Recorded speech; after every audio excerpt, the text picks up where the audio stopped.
Okay, so a common problem of many synthesizers, but of the modern synthesizers, including the Arturia MiniBrute and the Moog Subphatty, is that the rubberized plastic turns into a sticky mess. So when you've had this keyboard a couple years or so, and you start thinking like, man, this is grime from my hands, but it's not. It's just the rubber deteriorating. So you're gonna have to take it apart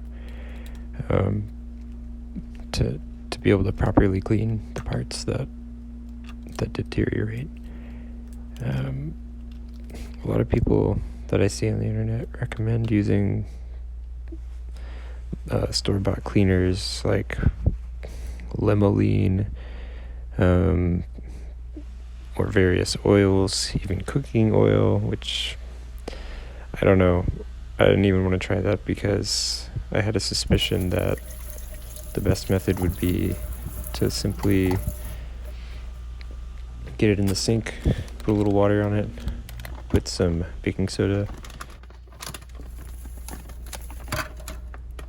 So yeah, once you get your baking soda on there, all you'd have to do is grab a paper towel. I recommend a paper towel, mostly because I don't want to put whatever residue in the wash with other clothes, because I don't know what it might do to other fabric that it gets on. So definitely in this case, I think disposable is good. You could probably use a sponge, but I don't really want to scratch the plastic. So yeah, about 5 minutes and give it a little rinse, dry it off. This morning I have an audience. This is Mr. Loki. Really interested in this project. Alright, so just want to be sure it's real good and dry. Let it sit a couple minutes. Got a fresh, dry paper towel. Pat out all the screw holes, make sure all the water gets out of those. So once you've got the side panels done, I found those to be the most necessary to finish. You can do the knobs.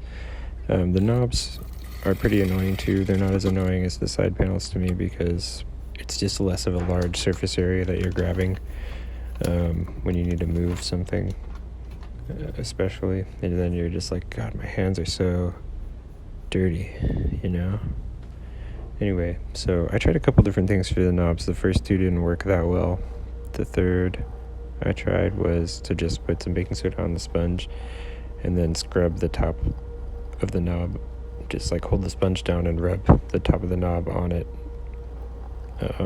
This probably took like 15 minutes, a little longer, a little more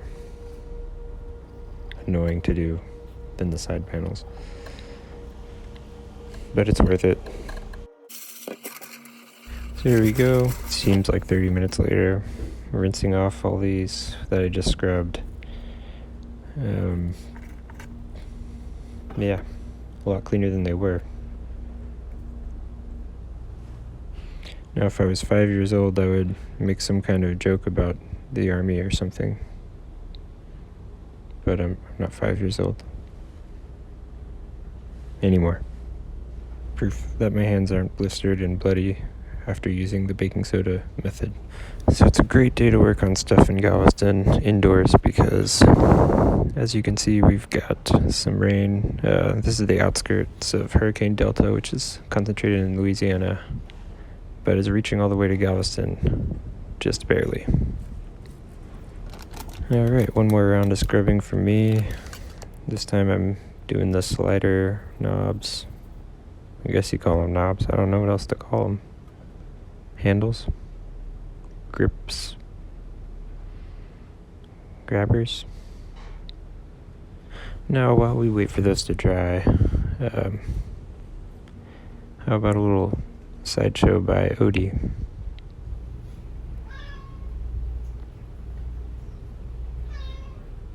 Odie doesn't work for free anymore, it turns out. So maybe next time when I decide to pay him for his labor.